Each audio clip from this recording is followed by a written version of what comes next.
কি গটাইলেন কলিজা মোর ফাটিয়া যায় বলিতে তার ঘটনা মহরমের 10 গটাইলেন রবানা হাইরে কি গটাইলেন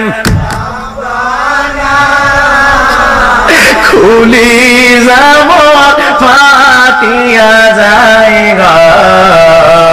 বলিতে তার ঘটনা হাসান শহীদ জোহরেতে হুসাইন শহীদ কারবালায় হায়রে হুসেন শহীদ ইয়া রাসূলুল্লাহ জয়নাল আবদিন বন্দী গো হইল জয়নাল আবদিন বন্দী গো হইল কারবালাতে পানি দুলদো গোরা কেন্দে গো বলে আমার কোনো দোষ নাই হায়রে আমার কোনো দোষ নবীর আওলাদ শহীদ হইল কারবালাতে পানি নাই মহরমের 10 তারিখে কি গোটাই রামানা হায়রে কি গোটাইলেন কলিজা মোর পাতিয়া যায় বলিতে তার ঘটনা কলিজা মোর পাতিয়া যায় বলিতে তার মহব্বতে কন্যা আল্লাহু আকবার আর জোরে জোরে কন্যা আল্লাহু আকবার যে তীরটা আলিয়াসগড়ের সিনাতে লাগছে ওই তীরটা দিছিল তা মূলত ইমাম হুসাইনের সিনাতে কিন্তু নোয়ার কারণে তীরটা গিয়া 6 মাসের শিশু আলিয়াসগড়ের সিনার ভিতর দিয়ে ঢুকে গেল বন্ধুরে কি দিয়া বুঝাইতাম কি দিয়া কারবালার বয়ান করব বাবার সামনে যদি ছেলের বুকে তীর ঢুকে বাবার কষ্ট লাগেনি বাবার কষ্ট লাগেনি 6 মাসের শিশুর কোলে যাইতে ঢুইকা গেছে এবার আলিয়াসগড় 2টা চোখ বাই কইরা দিয়েছে আল্লাহু আকবার বলা ডাক দিয়া কো আব্বা গো ফুরাতের পানি আমি আলিয়াসগড় খাইতাম না আমার জন্য রাহমাতাল লিল আলামিন জান্নাতের পানি লইয়া দাঁড়ায়া রইছি ও আব্বা গো আমার পানি খাওয়ার লাগতো না এই কুফানগরীর মানুষ এত খারাপ আমি জানতাম না আব্বা এই পানি আর খাইতাম না আপনিও কইলাম পানি খাইয়েন না 6 মাসের শিশু রক্ত দিয়া পুরা বুকটা ভিজে গেছে ইমাম হুসাইন রাদিয়াল্লাহু তাআলা শরীরের রুমালটা দিয়া বুকটার ভিতরে ডাকলে কত আদর করতেন নবী ইমাম হাসান কে ইমাম হুসাইন কে আদর করিয়া নবী আদর করিয়া নবী চুমুকেতেন গোলে কত আদর করতেন নবী ইমাম হাসান কে ইমাম হুসাইন ডাক দিয়া কো নবী গো ও নবী আমার শহীদ হয়ে যাচ্ছে, কে কে নবীরা ওলাদ কারবালার ময়দানে। এতে করে আমি হুসাইনের কোনো দুঃখ নাই। এবার ওই আলী আসগরের লাশটা লইয়া যখন ওই তাবুর সামনাসামনি গেলেন, এবার সরবানু দেখা কই বুঝছি আমার পুত্রে বুঝি ফানি দিছে এজিদের দলে। জান জান জান স্বামী বড় খুশি হয়ে গেলাম। আমার চাদু মুনিরা আমার কাছে দেন, আমি তারে দুইটা চুমা দেব। এবার ইমাম হুসাইন চোখের পানি পালায়া দিল রে, পানি পালায়া দিল, জন্মের মতো পানি খাইলাম। ও সরবানু আর পানি চাবে না, তোমার সন্তানেরে পানি খাইলাম। সরবানু যখন কুলে নেই, রক্ত বিজে গেল হাত, মার কলিজায় আসমান ভেঙে যায়। এবার ওই আসগরের চেহারায় আমার নবী দেখা যায়। আসগরের চেহারায় জান্নাত ছবি দেখা যায়, জান্নাতি হাসি আজগরের টুঠে, জান্নাতি হাসি আজগরের টুঠে। মার কলিজা ভাঙ্গা গেল।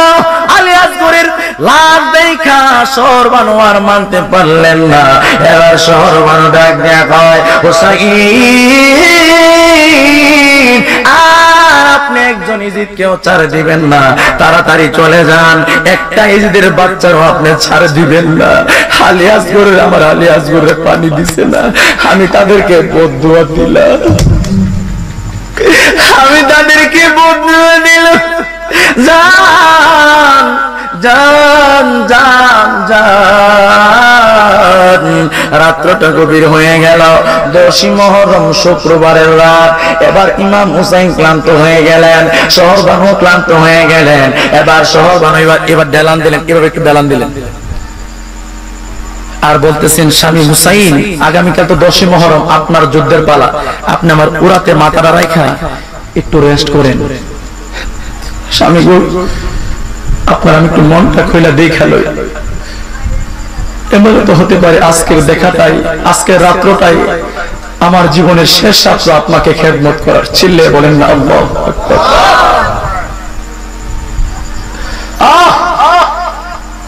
বক্তব্যের মা, বিতলঙ্গের মা, কোন স্ত্রী মানবে যে আগামীকাল জানবে, জানার পরেও এভাবে সহ্য করতে পারবে যে আগামীকাল আমার স্বামী মারা যাবে, নিশ্চিত ইসলামের জন্য শহীদ হবে? কোন মহিলাটা পারবে?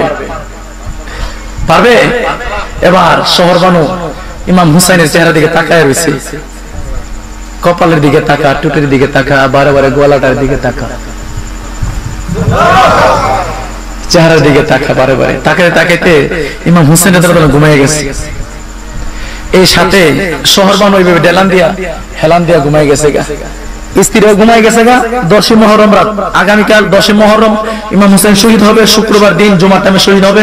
আর আজকে রাত 12টা বাজে, মানে আজকে রাতটা পোয়াইলে 10ই মুহররম 12টা বাজে, গভীর রজনীতে সহরবানু ঘুমাই গেছে, ইমাম হুসাইন রাদিয়াল্লাহু তাআলা আনহু ঘুমাই গেছে।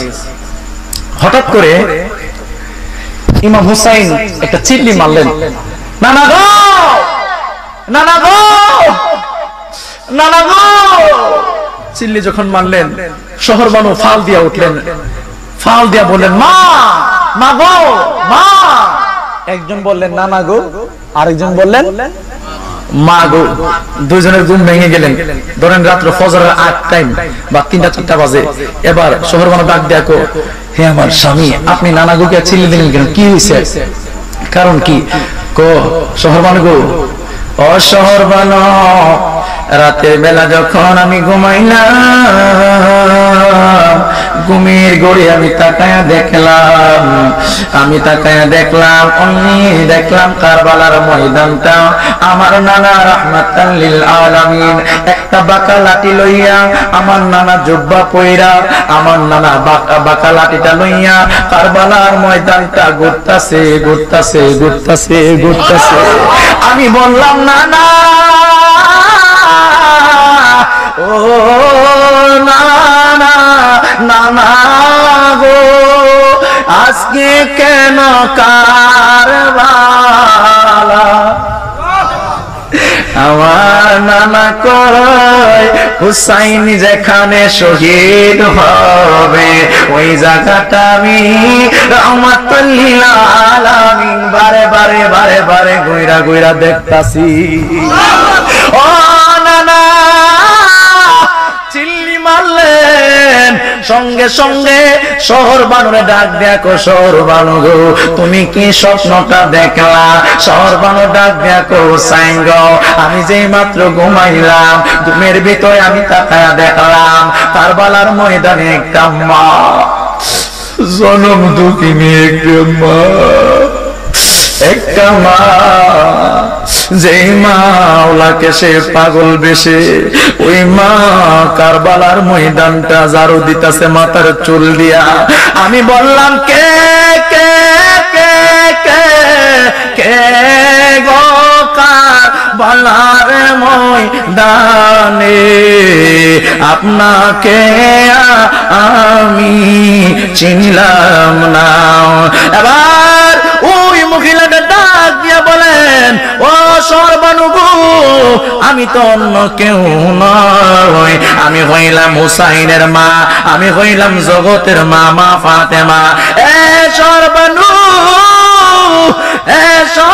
রে আমি আমার মাথার চুল দিয়া কারবালার ময়দানটা ঝাড়ু দিতাছি গো কারণ কালকা এই ময়দানি হুসাইনের গলায় ছুরি চালাইব।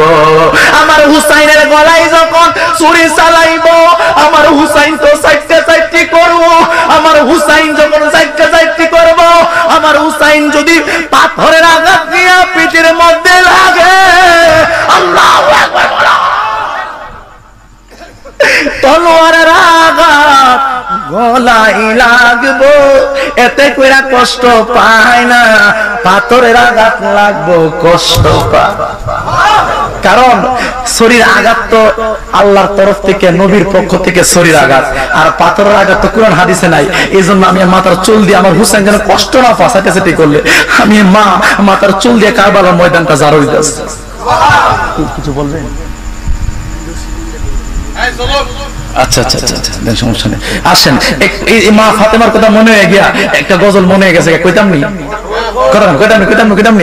আপনারা সবাই কইবেন নি? এক নাম তোমার ফাতেমা আর এক নাম বোতন বলেন, এক নাম তোমার ফাতেমা আর এক নাম বোতন তুমি আওলাদে রাসূল মাগো।